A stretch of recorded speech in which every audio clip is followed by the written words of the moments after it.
نبی کریم صلی اللہ علیہ وآلہ وسلم نے فرمایا، اللہ کا اسم اعظم ان دو آیتوں میں ہے۔ اسم اعظم کے ساتھ کی گئی دعا اللہ تعالی رد نہیں فرماتا۔ فرمایا اس دعا کو پڑھ کر دعا مانگی جائے، رب کریم مقبول فرماتا ہے، اور یہ وہ اسم اعظم ہے جو ناممکن کو ممکن بنا دے۔ بسم اللہ الرحمن الرحیم۔ السلام علیکم ورحمۃ اللہ۔ محترم ناظرین، ایک مرتبہ حضرت ابراہیم خلیل اللہ علیہ السلام کے بارے میں ایک فرشتے نے اللہ رب العزت سے عرض کیا، اے خالق کون و مکان، آپ نے جسے خلیل ہونے کا شرف بخشا ہے، مجھے اس کا امتحان مقصود ہے۔ اللہ رب العزت نے فرمایا، ابراہیم کی تمام عمر تمہارے سامنے ہے، ہم نے اسے جتنے امتحانوں میں سے گزارا وہ تمہارے مشاہدے کے لیے کافی نہیں۔ اس فرشتے نے حق تعالی سے عرض کیا، بے شک حضرت ابراہیم علیہ السلام ہر امتحان سے پاس ہو کر گزرے ہیں، وہ آپ کے برگزیدہ بندے ہیں۔ لیکن اس فرشتے نے دست ادب عرض کی، اے رب کائنات، میں اپنے طریقے سے حضرت ابراہیم علیہ السلام کا امتحان لینا چاہتا ہوں، مطالبہ ہنوز برقرار ہے۔ رب تعالی نے اس فرشتے سے فرمایا، جاؤ اجازت ہے، تم میرے خلیل کو میری محبت میں سرشار پاؤ گے۔ اس وقت حضرت ابراہیم علیہ السلام جنگل میں بکریاں چرا رہے تھے کہ ایک فرشتہ انسانی خوبرو حسین و جمیل انسان بن کر آن پہنچا اور نہایت دلکش شیریں انداز میں اللہ تعالیٰ کی حمد و تسبیح و تعظیم و تکریم کے ساتھ بیان کرنے لگا۔ اس فرشتے نے با آواز بلند کہا، اے رب کائنات، تمام جہانوں کا پالنے والا، میں تیری کون کون سی نعمتوں کا شکر ادا کروں، تو ہی میرا رب ہے، میں تیرا شکر ادا کیوں نہ کروں، مجھے ہر نعمت سے نوازا ہے۔ یہ کلام سن کر حضرت ابراہیم علیہ السلام بے قرار ہو کر کہنے لگے، اے اللہ کے بندے، یہ کلام تجھے کس نے سکھایا ہے؟ یہ تو میرے پروردگار کی تعریف ہے جسے سن کر میرا رب مجھے اپنے قریب دکھائی دے رہا ہے، تو مجھے ایک بار پھر یہی کلام سنا دو۔ فرشتے نے کہا، یہ کوئی مفت میں حاصل ہونے والی چیز نہیں، اس کلام کی قیمت چکانی پڑے گی۔ آپ علیہ السلام کے ریوڑ کی آدھی بکریاں لوں گا۔ حضرت ابراہیم علیہ السلام نے اس فرشتے سے فرمایا، یہ میرا گھاٹے کا سودا نہیں ہے، تم یہ کلام دوبارہ مجھے سنا دو اور میری بکریوں کا آدھا ریوڑ تمہارا، کیا تمہیں منظور ہے؟ اس فرشتے نے نہایت ہوش الحانی سے وہی کلام دوبارہ پڑھا۔ جب اس فرشتے نے دوبارہ حق تعالیٰ کی تعظیم و تکریم کے ساتھ حمد و تعریف بیان کی، آپ علیہ السلام کی بے قراری میں مزید اضافہ ہو گیا۔ آپ علیہ السلام نے دوسری مرتبہ التجا کی، ایک بار مزید اور سنا دیجئے۔ اس فرشتے نے بقیہ ریوڑ کا مطالبہ کیا، آپ علیہ السلام نے بخوبی قبول کر لیا۔ فرشتے کی آواز کا جادو اور اللہ کی سچی محبت سے آپ علیہ السلام تڑپ اٹھے، لجاجت بھرے انداز میں تیسری مرتبہ کہا، مجھے اپنے حق تعالیٰ کی یہی تعریف اور سنا دیجئے، میں تمام عمر آپ کی یہ بکریاں تیرا غلام بن کر چراؤں گا، بس ایک بار مجھے میرے رب کریم کی یہی تعریف کے الفاظ دوبارہ سنا دیجئے۔ فرشتے نے کہا، پاک ہے وہ ذات جس نے آپ کو اپنا خلیل بنایا، اے ابراہیم آپ پر سلامتی ہو،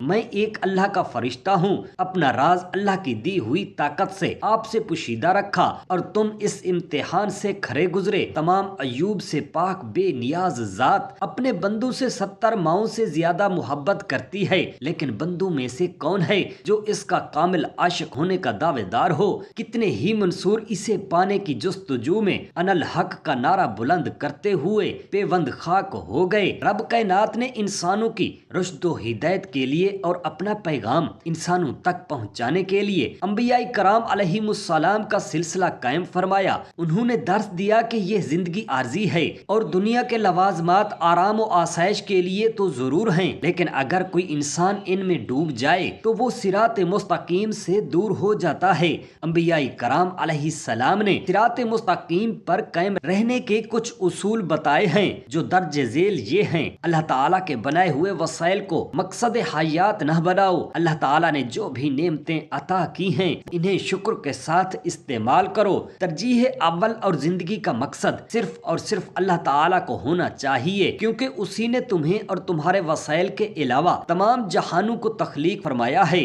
سب مختلف وقتوں اور قوموں تک ان قواعد و ضوابط کو عوام تک پہنچانے کے لیے صحیفے اور آسمانی کتب نازل فرمائی ہیں، لہٰذا یہ تمام انبیاء کرام علیہ السلام اپنے اپنے وقتوں میں اللہ تعالیٰ کا پیغام انسانوں تک پہنچاتے رہے ہیں۔ آخر میں ہمارے پیارے آقا حضرت محمد صلی اللہ علیہ علیہ وآلہ وسلم نے پوری نوع انسانی کو اللہ تعالیٰ کا پیغام پہنچایا۔ عارفین کا کہنا ہے کہ اللہ تعالیٰ جسے اپنی ذات کا دھیان نصیب کر دے تو اسے خلوص کا پیکر بنا کر اس میں ایسی کشش پیدا کر دیتا ہے جس کی مخلوق خدا اس کی دیوانی ہو جاتی ہے۔ حضرت عائشہ صدیقہ رضی اللہ تعالی عنہا فرماتی ہیں کہ ایک دن جب حضور نبی کریم صلی اللہ علیہ وسلم کی میرے گھر میں شب بصرا کی باری تھی، رات کا وقت ہوا، میں سو رہی تھی، رات کو اچانک میری آنکھ کھلی تو میں نے حضور اقدس صلی اللہ علیہ وآلہ وسلم کو بستر پر نہ پایا۔ میں گھبرا کر آپ کو تلاش کرنے کے لیے باہر آ گئی۔ تلاش کرتے کرتے جنت البقیع مبارک قبرستان جو کہ آپ کے گھر کے پاس ہی تھا وہاں پہنچی تو حضور نبی کریم صلی اللہ علیہ وسلم کو اپنی امت کے لیے دعا میں مصروف پایا۔ حضور اقدس صلی اللہ علیہ وسلم نے ارشاد فرمایا، کیا تم نے یہ گمان کیا کہ اللہ تعالیٰ اور اس کے رسول صلی اللہ علیہ وسلم تم سے خیانت کریں گے؟ میں نے عرض کیا کہ یہ بات نہیں ہے، لیکن میں نے یہ گمان کیا کہ آپ اپنی کسی دوسری زوجہ محترمہ کے پاس تشریف لے گئے ہیں۔ آپ صلی اللہ علیہ وسلم نے فرمایا، بے شک اللہ تعالیٰ 15 شعبان کی رات کو آسمان دنیا پر تشریف فرما ہوتا ہے اور قبیلہ بنی کلب کی بکریوں کے بالوں سے بھی زیادہ لوگوں کی بخشش فرما دیتا ہے۔ حضرت علی رضی اللہ تعالی عنہ روایت کرتے ہیں کہ حضور نبی کریم صلی اللہ علیہ وسلم نے ارشاد فرمایا کہ جب 15 شعبان کی شب آئے تو رات کو قیام و عبادت میں گزارا کرو اور اس کے دن میں روزہ رکھو، پس بے شک سورج غروب ہوتے ہی آسمان دنیا پر اللہ تعالی اپنی خاص رحمت نازل فرما کر ارشاد فرماتا ہے، کوئی تم میں سے مغفرت طلب کرنے والا کہ میں اس کو بخش دوں؟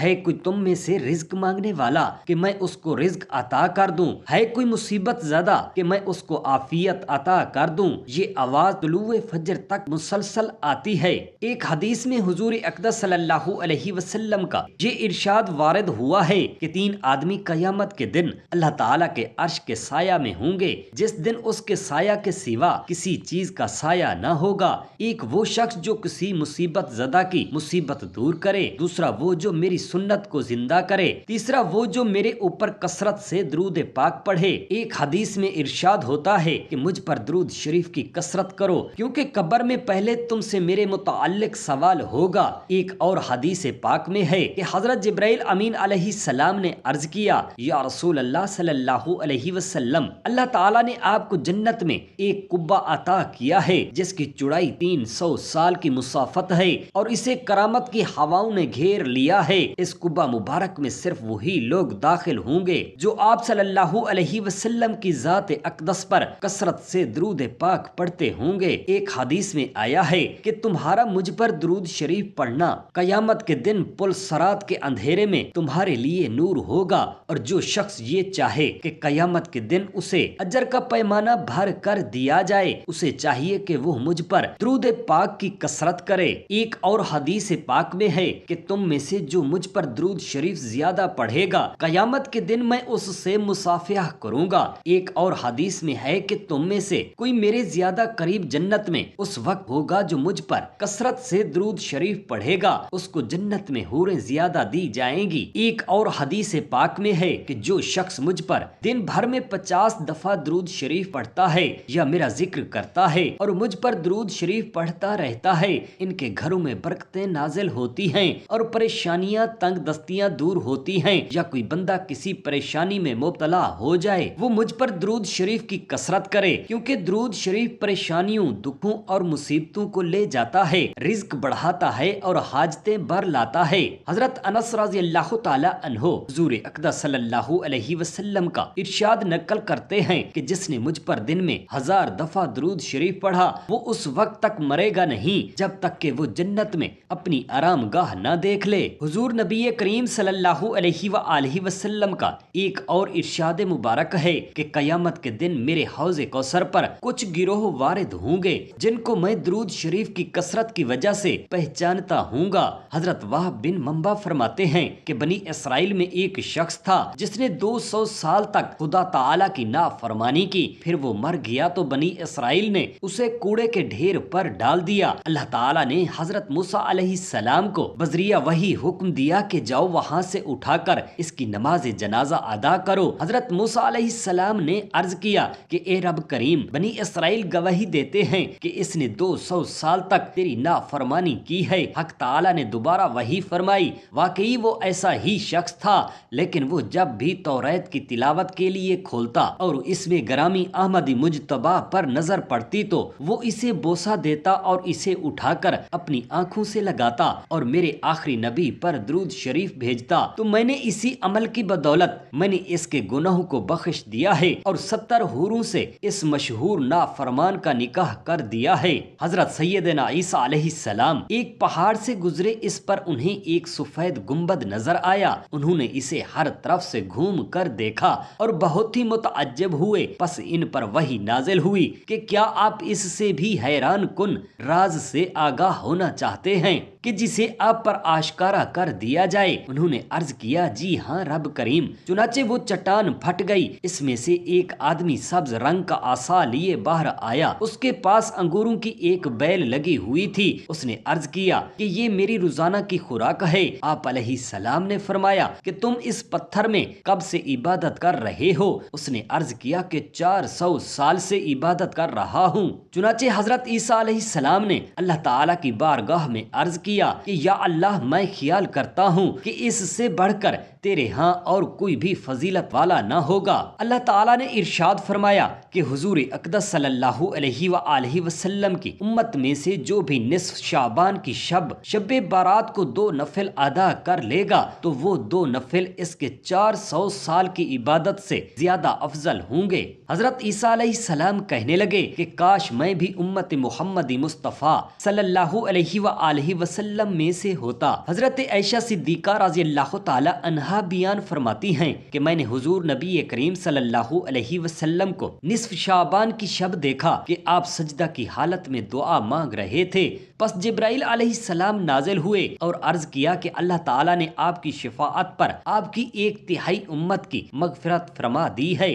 پس حضور اقدس صلی اللہ علیہ وآلہ وسلم مزید التجا کرتے رہے، یہاں تک کہ جبرائیل امین علیہ السلام پھر نازل ہوئے اور عرض کیا کہ اللہ تعالیٰ آپ کو سلام فرماتا ہے اور ارشاد فرماتا ہے کہ میں نے آپ کی نصف امت کو جہنم کی آگ سے آزادی فرما دی ہے۔ حضور اقدس صلی اللہ علیہ وآلہ وسلم مزید التجا کرتے رہے، یہاں تک کہ جبرائیل علیہ السلام پھر نازل ہوئے اور عرض کیا کہ بے شک اللہ تعالیٰ نے آپ کی شفاعت پر آپ کی تمام امت کو جہنم کی آگ سے آزاد فرما دیا ہے، سوائے ایسے شخص کے کہ جس کا کسی کے ساتھ ناجائز جھگڑا ہو، یہاں تک کہ وہ اسے راضی کر لے۔ حضور اقدس صلی اللہ علیہ وآلہ وسلم پھر التجا کرتے رہے، حتیٰ کہ جبرائیل علیہ السلام پھر نازل ہوئے اور عرض کیا کہ بے شک اللہ تعالیٰ نے اس بات کا ذمہ لے لیا ہے کہ آپ کی امت میں سے جس پر کسی کا حق ہوگا، اللہ تعالیٰ اس کو اپنے فضل اور اپنی رحمت سے راضی فرما دے گا۔ چنانچہ حضور اقدس صلی اللہ علیہ وسلم اس بات سے خوش ہو گئے۔ نبی کریم صلی اللہ علیہ وآلہ وصحابہ وسلم نے فرمایا، اللہ تعالیٰ کا اسم اعظم ان 2 آیتوں میں ہے۔ اسم اعظم کے ساتھ کی گئی دعا اللہ تعالیٰ رد نہیں فرماتا۔ فرمایا اس دعا کو پڑھ کر دعا مانگی جائے رب کریم مقبول فرماتا ہے، اور یہ وہ اسم اعظم ہے جو ناممکن کو ممکن بنا دے۔ وَإِلَٰهَكُمْ إِلَٰهٌ وَاحِدٌ لَا إِلَٰهَ إِلَّا هُوَ الرَّحْمَٰنُ الرَّحِيمُ الف لام میم اللہ لا الہ الا هو الحی القیوم۔ اللہ تعالیٰ میرے تمام مسلمان بہن بھائیوں کے نیک دلی خواہشات پوری فرمائے، آمین یا رب العالمین۔ جزاک اللہ خیرا کثیرا۔